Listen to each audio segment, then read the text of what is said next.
Class 10th की जो विज्ञान है बच्चों, 2017 का पेपर पूरा सॉल्यूशन करके देने वाला हूँ। मेरा गला थोड़ा बैठा हुआ है क्योंकि दिन भर में वीडियो बना रहा हूँ आप लोगों के लिए, कम से कम 8-10 वीडियो बना चुका हूँ और गला मेरा बैठ गया है। वैसे ही मेरे गले में प्रॉब्लम नहीं थी, तो उसके लिए माफ़ी चाहूँगा। ठीक है, तो स्टार्ट करते हैं बेटा क्वेश्चन नंबर 1 से। एसिटिक अम्ल का जो रासायनिक सूत्र होता है बेटा, वो होता है CH3COH। ठीक है, किसी विलयन की हाइड्रोजन आयन सांद्रता मापने हेतु प्रयुक्त स्केल को हम क्या कहते हैं? पीएच स्केल कहते हैं। ठीक है, मानव शरीर में पित्त भंडारण कहाँ पर होता है बेटा? पित्ताशय में होता है। परिपथ में विद्युत आवेश के प्रवाह की दर को हम क्या कहते हैं बेटा? विद्युत धारा कहते हैं। यदि बिंब की ऊंचाई आई तथा प्रतिबिंब की ऊंचाई मिस हो गया है यहाँ पर, ऊंचाई h होगा। ठीक है, प्रतिबिंब की ऊंचाई h डैश होती है, तो उत्पन्न आवर्धन क्या होगा बेटा?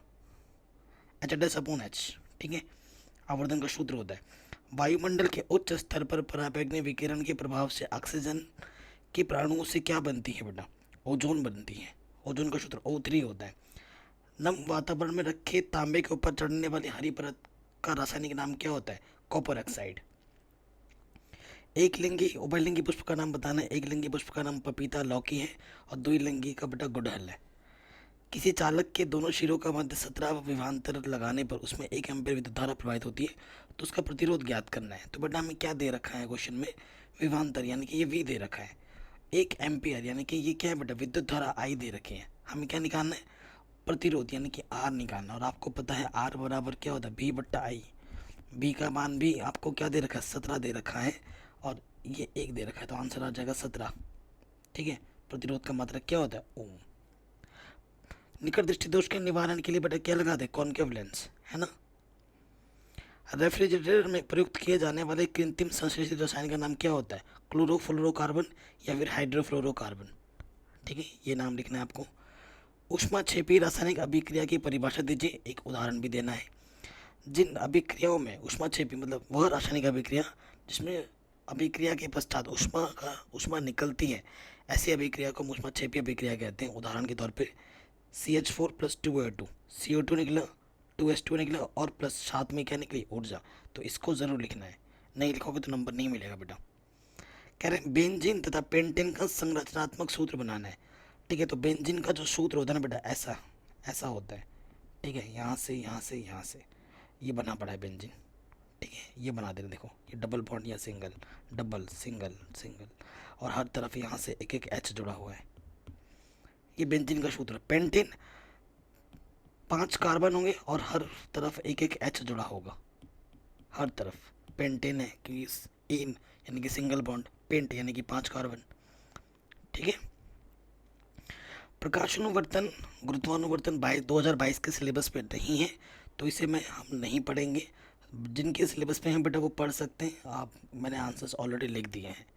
ठीक है, मेंडल के प्रयोग से कैसे पता चला कि विभिन्न लक्षण स्वतंत्र रूप से वंशानुगत होते हैं? मेंडल ने 2 या अधिक तुलनात्मक लक्षण वाले शुद्ध पौधे का चयन किया। ठीक है, जैसे पीले, गोल, हरे व झुर्रीदार बीज वाले पौधे। इन पौधों के मध्य पर परागण कराने पर प्रथम पुत्रीय पीढ़ी में तो सभी पौधे पीले और गोल बीज वाले प्रभावी लक्षणों को दर्शाते हैं। F1 पीढ़ी के दोनों पौधों के मध्य स्वपरागण कराने पर, ठीक है, F पीढ़ी में जो पौधे प्राप्त होते हैं वे पीले एवं गोल बीज वाले पीले एवं झुर्रीदार बीज वाले, हरे एवं गोल बीज वाले तथा हरे एवं झुर्रीदार बीज वाले होते हैं। इनका अनुपात 9:3:1 का होता है। प्रयोग से स्पष्ट होता है कि बीजों के रंग एवं आकृति की वंशागति एक दूसरे से प्रभावित नहीं होती। ये लक्षण स्वतंत्र रूप से वंशागत होते हैं, ये पता चला। ठीक है, चैप्टर नंबर 9 का क्वेश्चन है ये बेटा। हर साल आता है, विद्युत मोटर या फिर विद्युत जनित्र आएगा ही आएगा। कह रहे हैं विद्युत मोटर के सिद्धांत पर कार्य करती है। विद्युत मोटर के उपयोग के 2 उदाहरण लिखिए। ये विद्युत मोटर का चित्र आप बना देख सकते हैं। ठीक है, विद्युत मोटर एक ऐसा साधन है जो विद्युत ऊर्जा को यांत्रिक ऊर्जा में बदलता है। ठीक है, इसका सिद्धांत क्या है? बहुत इंपॉर्टेंट है। जब किसी कुंडली को चुंबकीय क्षेत्र में रखकर उसमें धारा प्रवाहित की जाती है, कुंडली को चुंबकीय क्षेत्र में रखकर उसमें जब बिजली दोगे ना, तो कुंडली पर एक बल युग्म कार्य करने लगता है जो कुंडली को उसके अक्ष पर घुमाने का प्रयास करता है। यदि कुंडली अपनी अक्ष पर घूमने के लिए स्वतंत्र हो तो वो अपने उधर घूमने लगती है। यही इसका सिद्धांत है जो कि आपको लिखना था। अगला क्वेश्चन है न्यूमेरिकल। न्यूमेरिकल मैंने ऑलरेडी सारे करा रखे हैं, जिसके लिंक्स मिल जाएगा डिस्क्रिप्शन पे। 1 घंटा का एक वीडियो भी बनाया है जिसमें पूरे बुक में जो न्यूमेरिकल एग्जाम में बार बार आते हैं वो सब करा रखा है। कोई विद्युत बल्ब 220 वोल्ट के जनरेटर से संयोजित है। यदि बल्ब से इतना एम्पियर विद्युत धारा प्रवाहित की होती है तो बल्ब की शक्ति ज्ञात कीजिए। ठीक है, तो शक्ति ज्ञात करना है। वोल्ट, वोल्ट किसका मात्रक होता है? विभवांतर यानी कि वी दे रखा है। 0.5 ए बोले तो एम्पियर यानी कि आई दे रखा है, विद्युत धारा दे रखी है। तो शक्ति यानी कि पी ज्ञात करना है। और आपको पता है सूत्र क्या होता है? शक्ति बराबर पी बराबर वी आई। बी दे रखा है 220, ठीक है, यहाँ फिर 220 था यार, यहाँ 222 लिखा है सिर्फ। और यहाँ एम्पियर दे रखा है 0.50, ठीक है, यहाँ 0.50 या 0, तो गुणा करने पे इतना आ जाए। शक्ति का मात्रक वाट होता है। बर्फ का अपवर्तनांक 1.31 है। इस कथन का क्या अभिप्राय है? बर्फ में प्रकाश की चाल निर्वात में प्रकाश की चाल का 1/1.31 है, ये इसका मतलब है। आप कचरा निपटान की समस्या कम करने के लिए क्या योगदान कर सकते हैं? 2 सुझाव दीजिए। उसको कम उपयोग कर सकते हैं, पुनः चक्रण कर सकते हैं, पुनः उपयोग कर सकते हैं। ये आज मैंने 2018 के पेपर में भी ये क्वेश्चन आया था। इसे 3R टेक्निक करते हैं, रिड्यूस, रिसाइकिल, रीयूज का उपयोग करके हम अधिक पर्यावरण सहयोगी सिद्ध हो सकते हैं। विद्युत, जल, कोयला, पेट्रोलियम आदि प्राकृतिक संसाधनों का कम उपयोग अर्थात बचत करके नई वस्तुओं के निर्माण के लिए भी उपलब्ध संसाधनों जैसे प्लास्टिक, कागज का इस कम रीयूज करके हम पर्यावरण मित्र बन सकते हैं। ठीक है। मेंडलीव की आवर्त सारणी की सीमाएं क्या है? बेटा चैप्टर नंबर 3 मैंने आज पढ़ा है, इंपॉर्टेंट क्वेश्चन, उसमें ये मैंने बताया था। तो सीमाएं क्या थी? मेंडलीव के तत्वों के आवर्त वर्गीकरण तैयार होने के पर्याप्त समय बाद समस्थानिकों का पता चला। किसी तत्व के समस्थानिकों के रासायनिक गुणधर्म समान होते हैं लेकिन उनके परमाणु द्रव्यमान भिन्न भिन्न होते हैं। ठीक है, तो ये कमी थी। सभी तत्वों के समस्थानिक मेंडलीव के आवर्त नियम के लिए एक चुनौती थी। एक समस्या यह भी थी कि एक तत्व से दूसरे तत्व की ओर आगे बढ़ने पर परमाणु द्रव्यमान नियमित रूप से नहीं बढ़ते। इसलिए यह अनुमान लगाना कठिन हो गया कि दो तत्वों के बीच कितने तत्व खोजे जा सकते हैं। विशेषकर जब हम भारी तत्वों पर विचार करते हैं तो कठिनाई आती है। ये कमियाँ थी। रासायनिक अभिक्रिया को संतुलित करने के लिए हर साल आता है, तो ये कुछ रासायनिक समीकरण जिनको हमें संतुलित करना है करते हैं। रासायनिक समीकरण को संतुलित करने के लिए मैंने अलग से वीडियो बना रखी है। सो देखो बेटा, यहाँ पर क्लोरीन कितना है? 2, और यहाँ से 2। क्लोरीन इधर 4 है और उधर क्लोरीन कितना है बेटा? यहाँ पर क्लोरीन 1 है, तो 1 को 4 बनाने के लिए 4 से गुणा कर दिया। ठीक है। फिर देखो बेटा, इधर Mn 1 है, इधर भी Mn 1 है। ऑक्सीजन यहाँ 1 है और यहाँ ऑक्सीजन कितना है बेटा? 2 है। अच्छा, ठीक है, तो हाइड्रोजन इधर, ऑक्सीजन को भी 2 बनाना पड़ेगा। हाइड्रोजन को इस तरफ देखो, क्लोरीन को तुमने 4 बनाया, हाइड्रोजन भी तो कितना हो गया? 4। यहाँ हाइड्रोजन को 4 बनाने के 2 से गुणा करना पड़ेगा, कर दिया। ऑक्सीजन कितना हो गया? 2, और इधर भी ऑक्सीजन कितना है? 2। अब दोनों तरफ हमारा क्या हो गया? संतुलित हो गया। ठीक, इधर फेरस 3 है, इधर फेरस 1 है, तो 3 बनाने के 3 से गुणा कर दिया। ठीक है, इधर ऑक्सीजन कितना है बेटा? 4 है, इधर ऑक्सीजन 1 है, 4 बनाने के लिए 4 से गुणा कर दिया। लेकिन हाइड्रोजन कितना हो गया? 4 दूनी 8 हो गया, और यहाँ पर हाइड्रोजन कितना है? 2 है, तो 2 को 8 बनाने के लिए 4 से गुणा कर देंगे। अब दोनों तरफ संतुलित हो गया, है ना। इधर भी ये 1 है, इधर भी ये 1 है, चलो ठीक है। इधर क्लोरीन 2 है और इधर क्लोरीन 1 है, तो क्लोरीन को 2 बनाने के लिए 2 से इधर गुणा कर दिया। क्लोरीन को तो 2 बना दिया, हाइड्रोजन कितने हो गए? 2। यहाँ पर भी हाइड्रोजन 2 है। ठीक है, सल्फर 1 है, सल्फर 1 है, ऑक्सीजन 4 है, ऑक्सीजन 4 है, तो बेटा संतुलित हो गया आराम से। ऐसे क्वेश्चन आते हैं एग्जाम में। कह रहे निम्नलिखित तत्वों का इलेक्ट्रॉनिक विन्यास कोशों में लिखिए। इलेक्ट्रॉनिक विन्यास लिखना है। सो आपको पता होगा, अगर ये कोश की मैं बात करूं, ठीक है, 3 कोश दिखा दे रहा हूँ, यहाँ पर 3 कोश की ही बात होगा। सूत्र बढ़ता है 2n² से। प्रथम कोश में अधिकतम कितने इलेक्ट्रॉन आ सकते हैं? 2। ठीक है, दूसरे में 2 दूनी 4, दूनी 8 आ सकते हैं, 9 दूनी 18, तीसरे में 18 आ सकते हैं अधिकतम, है ना। तो परमाणु विन्यास जब करेंगे, छोटे प्रथम में आ सकता है 2 अधिकतम, द्वितीय में आ सकता है 8, तो बचा कितना? 1। इसमें आ जाएगा 2, 8, बचा कितना? 8। इसके अष्टक पूर्ण है, इसमें आ जाएगा 2, 8। ठीक है, अष्टक पूर्ण करने के बाद 1 बचेगा, और 2, 8, 8, 1, क्योंकि 9 लिख के फ़ायदा नहीं है, 18 होते हैं। सो अष्टक पूर्ण कर दो, है ना, 2 8 8 1, ये हो जाएगा। तो ये परम इलेक्ट्रॉनिक विन्यास हमने लिख दिया। ठीक है बच्चों। रेडॉक्स अभिक्रिया क्या होती है? वे रासायनिक अभिक्रियाएं जिनमें उपचयन तथा अपचयन एक साथ संपन्न होती है रेडॉक्स अभिक्रिया कहलाती हैं। जैसे ये Zn का क्या हो रहा है? अपचयन, और कार्बन का क्या हो रहा है? उपचयन। ऑक्सीजन का जुड़ना उपचयन अभिक्रिया है, ऑक्सीजन का कम होना अपचयन अभिक्रिया है। ठीक है। मानव मस्तिष्क का चित्र बनाने के लिए आ सकता है, लेकिन इसमें क्या बोला गया है? मानव मस्तिष्क के 3 मुख्य भागों का नामोल्लेख कीजिए तथा प्रत्येक का कार्य भी लिखिए। मस्तिष्क पुच्छ, देखो बेटा, मस्तिष्क का पश्च भाग बेलनाकार भाग होता है, यह शरीर की अनैच्छिक क्रियाओं को नियंत्रित करता है। मध्य मस्तिष्क क्या करता है? मध्य मस्तिष्क का अधिकांश भाग अनुमस्तिष्क से ढका होता है या दृष्टि ज्ञात करता है। पश्चिम मस्तिष्क, इसके अंतर्गत अनुमस्तिष्क पोन्स मस्तिष्क पुच्छ आता है। ठीक है। और अनुमस्तिष्क शरीर का संतुलन बनाए रखता है। एटीपी और हरित लवक पर आपको टिप्पणी लिखनी है। एटीपी क्या होता है? भोज्य पदार्थों में रासायनिक ऊर्जा संचित होती है। कोशिकीय श्वसन के फलस्वरूप भोज्य पदार्थों की रासायनिक ऊर्जा गतिज ऊर्जा के रूप में एटीपी में संचित हो जाती है। एटीपी को उपापचय जगत का सिक्का भी कहते हैं। कोशिका में जहाँ ऊर्जा की आवश्यकता होती है, एटीपी का उच्च ऊर्जा बंध टूट जाता है और यह एटीपी या एडेनोसिन डाइफॉस्फेट में बदल जाता है। जो ऊर्जा प्राप्त होती है वह सभी प्रकार की क्रिया अभिक्रियाओं में प्रयुक्त की जाती है। तो ये आपको टिप्पणी लिखनी है। हरित लवक क्या होता है? जिसे क्लोरोप्लास्ट बोलते हैं। सूर्य के प्रकाश की ऊर्जा को प्रयोग में लाने तथा जल के विच्छेदन से हाइड्रोजन उपलब्ध कराने के लिए ये क्रियाएं प्रकाश की उपस्थिति में हरित लवक के अंदर उपस्थित ग्रैना नामक कणों में होती है। इन कणों में पर्णहरित या क्लोरोफिल नामक पदार्थ होता है। स्वपरागण और परपरागण में क्या अंतर है?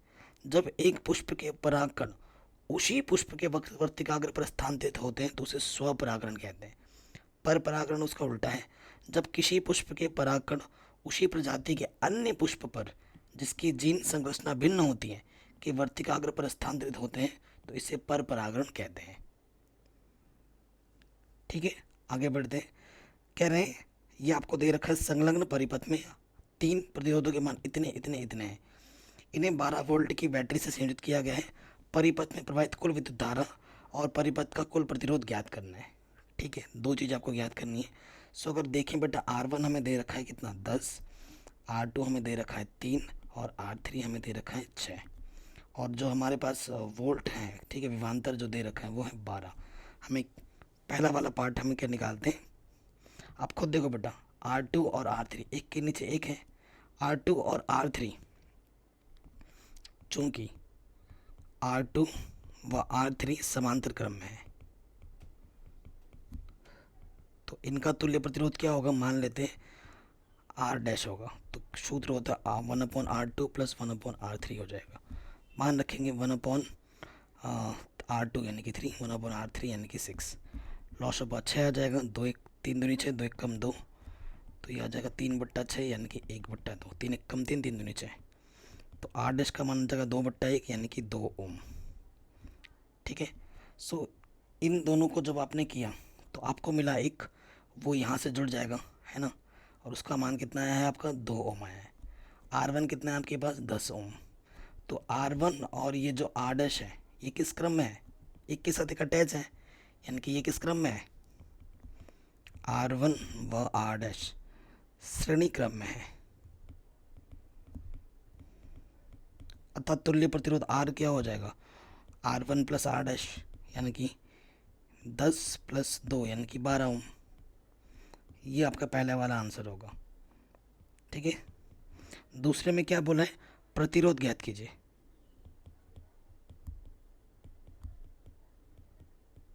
ओम का नियम क्या होता है बेटा? V = IR। तो प्रतिरोध V/I हो जाएगा, है ना। तो V का मान दे रखा है 12, प्रतिरोध का मान भी आया 12। ठीक है, 12 1 कम 12, तो I का मान आ जाएगा 1 क्या? एम्पियर। ठीक है, 1 एम्पियर। ये आपका आंसर आ जाएगा। अगर आप बेटा मात्रक नहीं लिखोगे तो उसके नंबर कट जाएंगे, मात्रक जरूर लिखना है। ठीक है। अगला क्वेश्चन है, किसी अंतरिक्ष यात्री को आकाश नीले रंग की अपेक्षा काला क्यों प्रतीत होता है? क्योंकि बेटा अंतरिक्ष में प्रकाश का क्या नहीं होता? प्रकीर्णन नहीं होता, इसलिए। वायुमंडल में प्रकीर्णन के कारण फैले हुए नीले प्रकाश के कारण पृथ्वी तल पर स्थित किसी प्रेक्षक को आकाश का रंग नीला दिखाई पड़ता है। जब कोई अंतरिक्ष में यात्री पृथ्वी के वायुमंडल के बाहर निकल जाता है तो उसे आकाश का रंग काला दिखाई पड़ता है, क्योंकि निर्वात में सूर्य के प्रकाश का प्रकीर्णन नहीं होता है। ये इसका रीज़न है। वर्षा के पश्चात आकाश में इंद्रधनुष क्यों दिखाई देता है? देखो, वर्षा अथवा बादल में पानी के सूक्ष्म बूंदों अथवा कणों पर पड़ने वाली सूर्य किरणों का विक्षेपण जो होता है वो हमें इंद्रधनुष के सुंदर रंगों का रूप में दिखाई देता है। सूर्य की किरणें वर्षा के बूंदों से अपवर्तित तथा परावर्तित होने के कारण इंद्रधनुष बनाती हैं। इंद्रधनुष सदा दर्शक के पीठ के पीछे सूर्य होने पर ही दिखाई पड़ता है। ठीक है। स्वच्छ आकाश का रंग नीला क्यों होता है? देखो, जब सूर्य से आने वाला प्रकाश पृथ्वी के वातावरण में प्रवेश करता है तो वातावरण के कणों से टकराकर इधर उधर बिखर जाता है, लेकिन वातावरण के कण श्वेत प्रकाश के नीले रंग को परावर्तित कर लेते हैं। प्रकाश के रंगों में से नीले रंग की जो प्रकाश है उसकी जो फैलने की क्षमता है वो अधिक होती है, इसीलिए आकाश में आने वाले रंगों में नीले रंग की मात्रा अधिक होती है। इसी कारण आकाश का रंग हमें नीला दिखाई पड़ता है। ग्रह क्यों नहीं टिमटिमाते? क्योंकि सूर्य की मतलब तारों की अपेक्षा ग्रह हमारे पास बहुत नज़दीक हैं। ग्रह तारों की अपेक्षा पृथ्वी के बहुत पास है तथा बिंदु आकार के स्रोतों से मिलकर एक विस्तृत स्रोत बन जाते हैं। दूरी कम होने एवं प्रकाश स्रोत बन जाने के कारण परिवर्तन का कोई औसत मान शून्य हो जाता है, इसीलिए ग्रह हमें टिमटिमाते नहीं दिखाई देते, जबकि तारे टिमटिमाते हैं। कह रहे हैं ऊर्जा के प्राकृतिक संसाधनों के संरक्षण हेतु आप अपने विचार लिखिए। देखो, किसी काम को करने के लिए ऐसे विधि या प्रक्रम का पालन करना है कि वह काम पूरा होने में कम ऊर्जा लगे, इसे ऊर्जा का संरक्षण करना कहते हैं। ठीक है। ऐसा इसलिए अत्यंत आवश्यक है आगे प्राकृतिक संसाधनों के विभिन्नीकरण को रोका जा सके, उनको उपयोग एक न्याय एवं तर्क संगत ढंग सतती रूप में करने के लिए आवश्यक किया जाए। क्योंकि आप जानते हैं डीजल है, पेट्रोल है, ये नियत है, एक टाइम के बाद ये ख़त्म हो जाना है, फिर क्या करोगे यार। और इसका यूज़ करने से पर्यावरण प्रदूषण भी हो रहा है। ठीक है, तो ये चीज़ को देखना चाहिए। चिपको आंदोलन के बारे में आपने पढ़ा होगा बेटा, इसे आप स्क्रीनशॉट लेके पढ़ सकते हैं, है ना। स्क्रीनशॉट लेना, खुद पढ़ लेना। अगला क्वेश्चन, ऐसे क्वेश्चन हर साल क्या होता है जब केवल रासायनिक समीकरण लिखिए?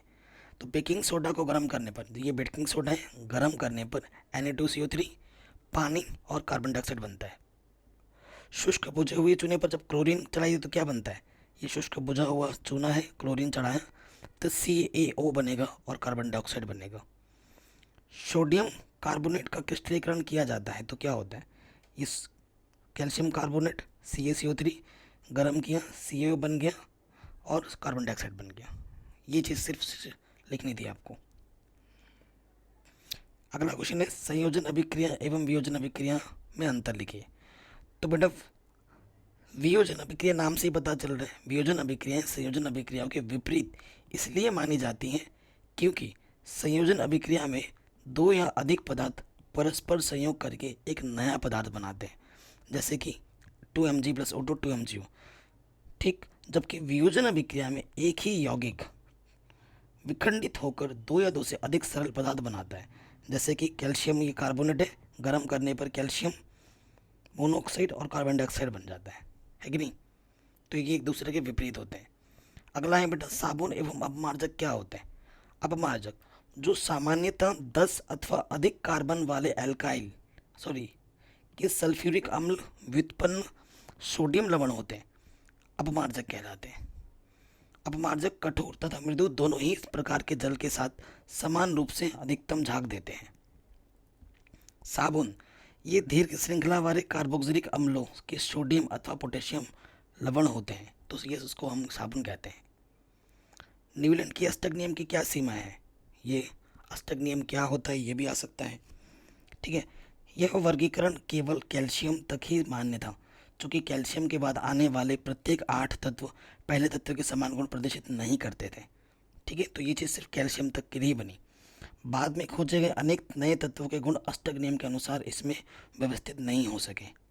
न्यूलैंड ने एक समान तत्वों को एक ही स्थान पर रखा, परंतु कुछ असमान तत्वों को भी एक ही स्वर के अंतर्गत रख दिया। ठीक है, उदाहरण कोबाल्ट तथा निकेल को एक ही स्थान पर रखा जाए, परंतु इन्हें फ्लोरीन, क्लोरीन तथा ब्रोमीन के साथ एक ही स्तंभ 100 के अंतर्गत रखा गया है।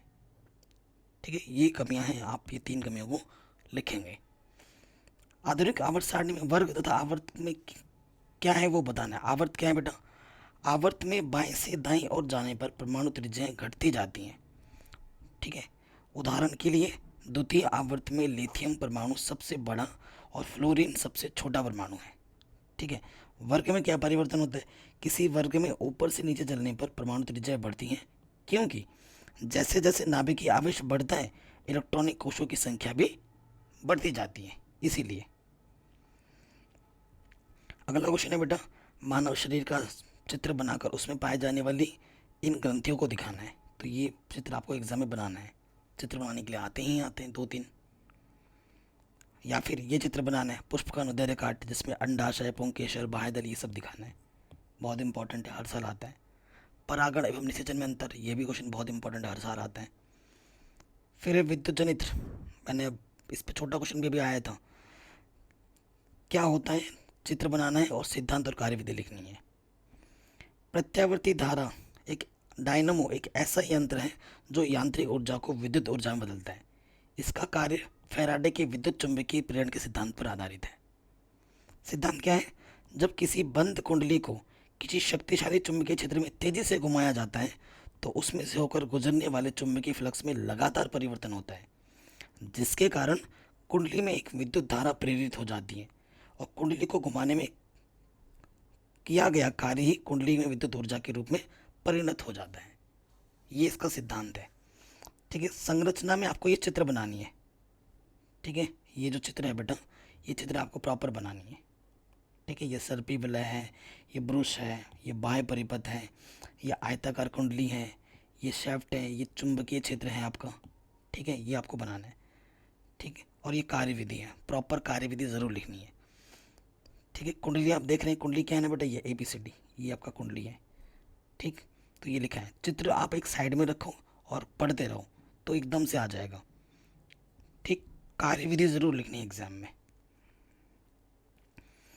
या फिर आपसे ये पूछा गया, तत्वा में दिया था, विद्युत परिपथों तथा संसाधित और सामान्य उपयोग होने वाले 2 सुरक्षा उपायों को लिखिए। सुरक्षा उपाय, एक तो भूसंपर्क तार होते हैं और एक विद्युत फ्यूज़ का हम यूज़ करते हैं। ठीक है, जिसे अर्थिंग बोलते हैं। यह एक ऐसा सुरक्षा उपाय है जो संधारित्र धात्विक आवरण में कोई विद्युत धारा का सरण होने पर ही यह सुनिश्चित करता है कि उस संधारित्र का उपयोग करने वाले व्यक्ति को गंभीर में झटका ना लगे। ठीक है, ज़्यादा करंट लगने से बचाने का ये काम करता है। विद्युत फ्यूज, यह सुरक्षा के सबसे महत्वपूर्ण तरीका है जो विद्युत परिपथ में लघु पतन, शॉर्ट सर्किट या ओवरलोडिंग के कारण होने सकने वाले हानि को रोकती है। ठीक है, विद्युत फ्यूज। अगला क्वेश्चन है, पश्चिम की ओर प्रक्षेपित कोई धन आवेशित कण किसी चुंबकीय क्षेत्र द्वारा उत्तर की ओर विक्षेपित हो जाता है। चुंबकीय क्षेत्र की दिशा क्या होगी? तो चुंबकीय क्षेत्र की दिशा विपरीत हो जाएगी। ठीक है, जैव गैस से क्या अभिप्राय है? तो गोबर, कृषि अपशिष्टों, सब्जियों के पत्तों एवं छिलकों, वाहित मल आदि का ऑक्सीजन की अनुपस्थिति में अपघटन कर बनी गैस को हम जैव गैस कहते हैं। क्योंकि इस गैस को बनाने में उपयोग होने वाला आरंभिक पदार्थ गोबर है, इसीलिए इसका नाम, प्रचलित नाम गोबर गैस है। ठीक है, फिर बोले एक जैव गैस संयंत्र का व्यवस्था आरेख बनाइए, मतलब चित्र बनाना था ये। ठीक है, कैसे बनता है? देखो, ये टैंक है, ये डाइजेस्टर है, इसी ये मिट्टी है, ये मिट्टी है, ये खाद निर्माण हो रहा है और यहाँ से उर्वरक निकाल देते हैं। ये चित्र बनाना था, या फिर ये चित्र बनाओ। ठीक है, आशा करता हूँ ये जो पेपर है का सॉल्यूशन आपको समझ में ज़रूर आया होगा। ठीक है, बाकी मेन चीज़ें चैप्टर वाइज इंपॉर्टेंट क्वेश्चंस आप पे ध्यान दीजिए और वीडियो लाइक ज़रूर कीजिए, डिस्क्रिप्शन को ज़रूर चेक करें और पेपर के लिए ऑल द बेस्ट।